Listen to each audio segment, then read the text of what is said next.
This is Derrick Broze with the Conscious Resistance and Activist Post. I'm here at the Free Your Mind Conference in Philadelphia talking with Bob Tuskin, one of the main organizers and just an all-around good researcher, activist that you should know about. How you doing, Bob? I don't know. The fact is, we are all gonna die. Okay? They want to put us in FEMA camps. They want to take us down. They're gonna rig the elections. And I love your positive message. It's really empowering. Well, we're slaves, but the truth is we're not slaves, obviously. So I kid. The bottom line is we talk a lot about what's wrong with the world, right? Mm-hmm. And there's a lot that's right with the world as well. And that's part of what my talk's going to be, Derrick. And what is your talk tonight? What's it called? Beans, Bullets, and Band-Aids? Beans, Bullets, and Band-Aids, yes. It's a look at coming out of the dependencies that we have of government, of the New World Order, of the electric grid, and all these things. And it's interesting because as I'm writing this, I'm writing about primitive skills, making fire, having food, having shelter, having protection, all of these things. I'm thinking to myself, these are so unnecessary because we ought to have free energy. Mm-hmm. We ought to not be so vulnerable. The earth provides us with abundance. However, we have this paradigm of scarcity that is partially maintained by the powers that shouldn't be and partially embraced by the useless eaters. So at the end of the day, what we need to do is find our own abundance and not be dependent on their false the false perceptions they put out there of abundance. We think we're set because we have our TVs and we're fat and we're hungry, so we're not really going to have anyone revolt. Mm-hmm. Because as long as we're comfortable, as long as we're comfortably numb, as the great Pink Floyd song speaks of, we're not going to have a true revolution. We're not going to see people really get angry and take it to the streets. When they are finally hungry, physically hungry for food, they're going to eat each other alive. The zombie apocalypse, that sounds so far-fetched, might not be too far-fetched. So what I want to do is I want to be abundant in my own self-reliant way. And Derrick, I know you do a lot of gardening and you're very much in tune to a lot of this ideology. And that's the gist. Let's get prepared. Let's figure out how we can have low expectations for living our lives. Let's find art, let's find community, let's find beauty, and let's say fuck all the potential FEMA camps and the Federal Reserve notes and all this shit.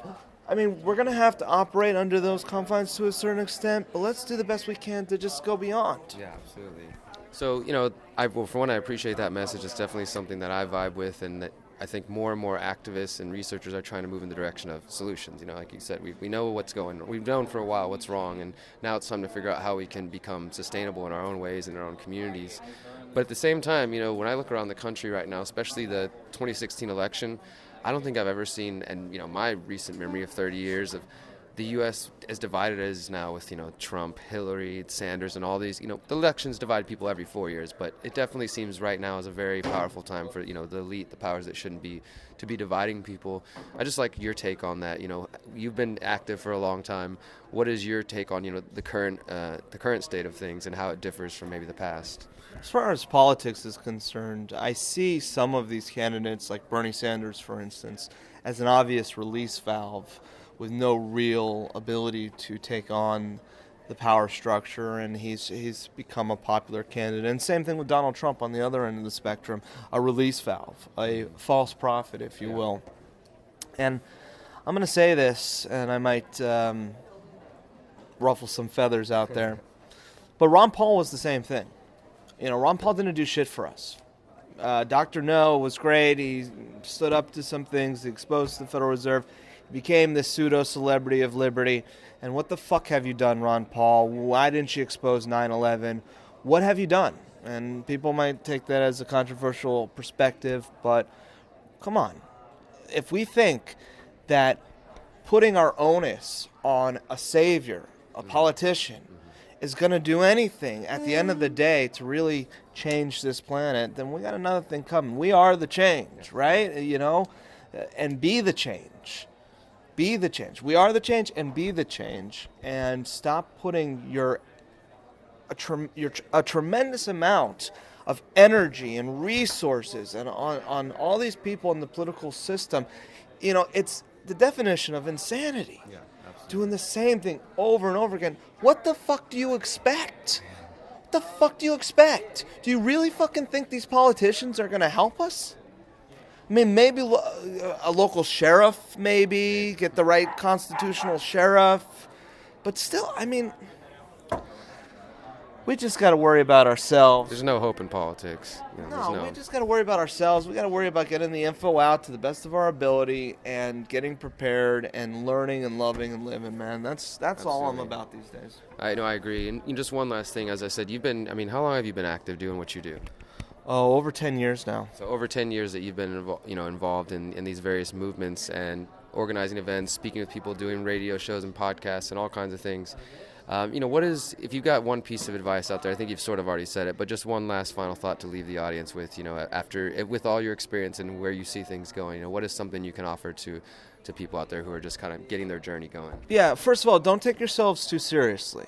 I mean, I think we get very serious about this stuff because it's heavy, right, man? It's heavy.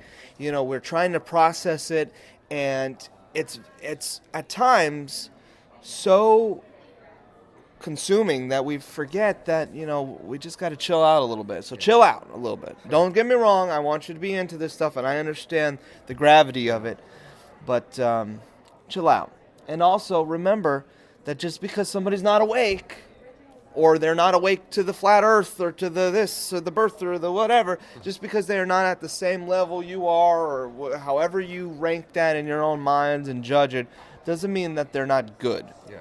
And to me, it's more important that these people do the right thing when push comes to shove, that they have a moral compass, than it is whether or not they know about the 13 families of the Illuminati or what exactly happened on 9/11, whether they think it was no planes, holographic, directed energy weapons, whatever. Doesn't matter what camp they are per se. I take an agnostic approach to a lot of this. I keep an open mind, obviously.